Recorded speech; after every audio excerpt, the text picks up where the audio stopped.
చేస్తాడంట road map చేసి, సాగు పత్రాల పేరు చెప్పి ఇవన్నీ రిలీజ్ చేసి పేద ప్రజలకి ఇచ్చిన హామీలు సూపర్ సిక్స్ మొత్తం పంగనామం పెట్టారు. భారతదేశంలో ఇలాంటి ప్రభుత్వం ప్రతిసారి ఎన్నికల ముందు హామీలు విచ్చలవిడిగా ఇవ్వటం, అధికారంలోకి రావటం, పేద ప్రజలకు పంగనామం పెట్టడం. వాళ్ళు ప్రజలే కదా, పేదలే కదా, వాళ్ళు ఎవరిని అడగలేరు కదా, ఒకవేళ అడిగితే తిరిగి కేసులు పెడదాం, వాళ్ళ గురించి మాట్లాడిన వాడి మీద కేసులు పెడదాం, వాళ్ళ గురించి ఏమన్నా చర్యలు, వాళ్ళ గురించి ఏదైనా రాస్తారోగులు ధర్నాలు చేస్తే వాళ్ళ మీద దౌర్జన్యం చేద్దాం, వాళ్ళని చంపేద్దాం, వాళ్ళ మీద దాడులు చేద్దాం. ఇవన్నీ ప్రవర్తిస్తూ ప్రభుత్వం ఎంత దారుణమైన పద్ధతి. వెంకటేశ్వర రెడ్డి గారు మీకు ప్రశ్న అండి. వెంకటేశ్వర రెడ్డి గారు మీకు ప్రశ్న. ఒకప్పుడు ప్రజలు వెంకటేశ్వర రెడ్డి గారు మీకు ప్రశ్న. ఇప్పుడు బుగ్గన రాజేంద్రనాథ్ గారు విజయవాడలోనో గుంటూరులోనో ఎక్కడో మొత్తానికి ఆంధ్రప్రదేశ్లో కర్నూలు, ఆయన సొంత జిల్లా కర్నూలు, అనంతపురం, మొత్తానికి ఆయన సొంత జిల్లాలోనే పెట్టుకొని మాట్లాడచ్చు కదా, ఎందుకు హైదరాబాద్ దాకా వచ్చి చెప్పుకోవాల్సి వచ్చింది? ఈ ప్రెస్ మీట్ పెట్టాల్సిన సమయంలో ఆయన హైదరాబాద్ లో ఉన్నారు. ప్రెస్ మీట్ పెట్టడం కోసం ప్రత్యేకించి ఇక్కడికి వచ్చి ప్రెస్ మీట్ పెట్టి మళ్ళీ హైదరాబాద్ వెళ్ళాల్సిన పని లేదు.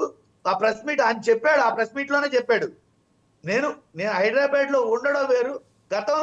గతంలో సంవత్సరాల కాలం కరోనా కాలంలో అసలు ఇంట్లోంచి బయటికి రాకుండా చంద్రబాబు నాయుడు గారు హైదరాబాద్ లో ఉన్నారు. ఇవాళ ఏదో ఆయన హాస్పిటల్ విషయాల మీద అక్కడ ఏదో ఆయనకు పర్సనల్ విషయాలు ఉండి హైదరాబాద్ లో ఉన్నాడు.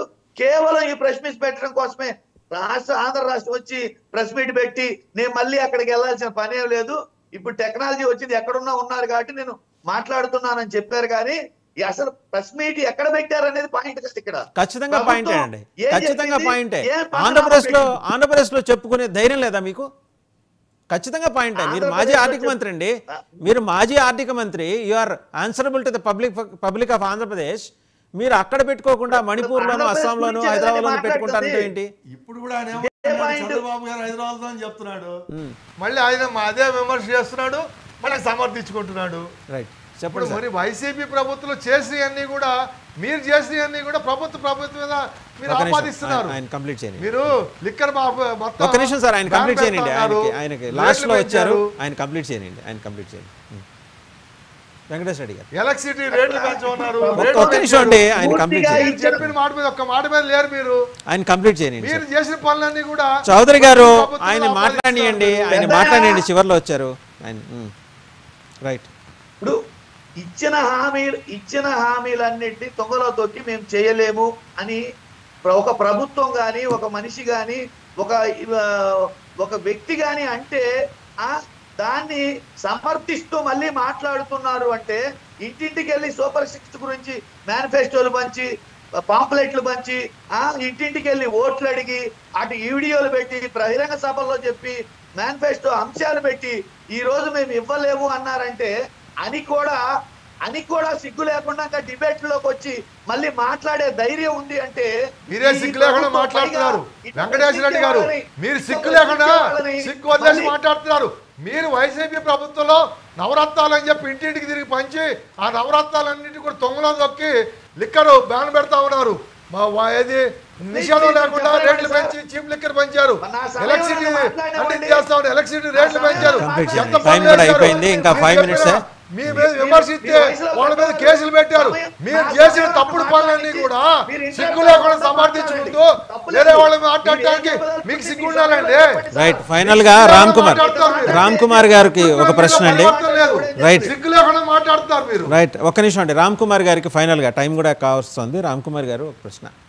మాజీ ముఖ్యమంత్రి జగన్మోహన్ రెడ్డి గారి మీద హత్యాయత్నం వ్యవహారం ఒకటి ఇప్పుడు బెంగళూరు మీడియా నుంచి దాని మీద డిస్కషన్ నడుస్తుంది బెంగళూరు మీడియాలో. ఎందుకంటే ఆయన బెంగళూరులో స్టే చేయడానికి వెళ్ళినప్పుడు ఆయన మీద 2-3 సార్లు అటెంప్ట్ జరిగినట్టుగా అక్కడి నుంచి కొన్ని వార్తలు, లేదా సోషల్ మీడియాలో కూడా కొన్ని అబ్జర్వేషన్స్ అంటారా, కొంత ఆతృత అంటారా, ఆందోళన అంటారా, ఇవాళ అంతటి పరిస్థితి ఎందుకు వచ్చింది అంటే, ఒక్కసారిగా ఆయన కూడా మొన్న మాట్లాడుతూ అవసరమైతే నన్ను చంపేయండి, నా కార్యకర్తల జోలికి మాత్రం రామాకండి, చాలా ఎమోషనల్ అయి మాట్లాడారు. దానికి దీనికి ఏమన్నా కనెక్షన్ ఉందా బెంగళూరు నుంచి వస్తున్న వార్తా కథనాలకి? అండ్ ఆతృత అనేది ఏం లేదండి, జస్ట్ మీడియా అటెన్షన్ అండి. బుస్సు ఏదో ఒక పులకరాయి లేకపోతే కోడికెత్తిలాగా ఇది కూడా సో సింపుల్ అండి. అవన్నీ ఎవరు నమ్మరు అసలు. నో, ఇప్పుడు ఇందాక పాదయాత్ర వెంకటరెడ్డి గారు ఇంతకుముందు ఏమన్నా మాట్లాడితే సెన్సిబుల్ గా మాట్లాడేవారు. అసలు ఏదో ప్రభుత్వంలో వచ్చామా లేదా అప్పుడే ఏంటో మాట్లాడతారు. ఇది ఏదో 4 ఏళ్ళు అయిపోయింది, మీరు చెప్పిన హామీలు ఏమి చేయలేదు అన్నట్టుగా మాట్లాడటం నాకు చాలా ఆశ్చర్యకరంగా ఉంది. ఇది మొదలగా సింహలు అన్నారు, పులివెందులు పుల్లిని చేసి పక్కన పెట్టారు. అది గుర్తుపెట్టుకోవాలి మీరు. ఇప్పుడు మళ్ళీ మందిలో ఉన్న మమ్మల్ని విడదీస్తారైతే అస్సలు అర్థం అవుతుంది. పవన్ కళ్యాణ్ గారు సలహా, అదే పవన్ కళ్యాణ్ గారు డిప్యూటీ చీఫ్ మినిస్టర్ అండి, వారి సలహాలు ప్రభుత్వం స్వీకరించకపోతే ఎలాగా? Chief minister, deputy chief minister, మంత్రి వరకు అందరూ కూర్చుని అందరూ కలిసి రంగరిస్తారు. క్యాబినెట్ మీటింగ్ లో ఎవరెవరు ఏం చేయాలనేది. ఇప్పుడు మీకు లేక ఏదో వెంకటరెడ్డి గారు దయచేసి మీరు మాట్లాడకూడదు. మీరు మాట్లాడేటప్పుడు మాకు నచ్చకపోయినా కామ్ గా ఉన్నాం. వెంకటేశ్వర రెడ్డి గారు ఆయన మాట్లాడియండి. వెంకటేశ్వర రెడ్డి గారు ఇదే ప్రాబ్లం కాదు. మాట్లాడియండి. చెప్తారు వెంకటేశ్వర రెడ్డి గారు ఇప్పుడు అప్పుడే చిన్న విషయం ఏంటంటే అమ్మఒడి ఇవ్వలేదని ఎవరన్నారు నాకు అర్థమవుతుంది. స్వయంగా ఆ శాఖ మంత్రి లోకేష్ గారు నిలబడి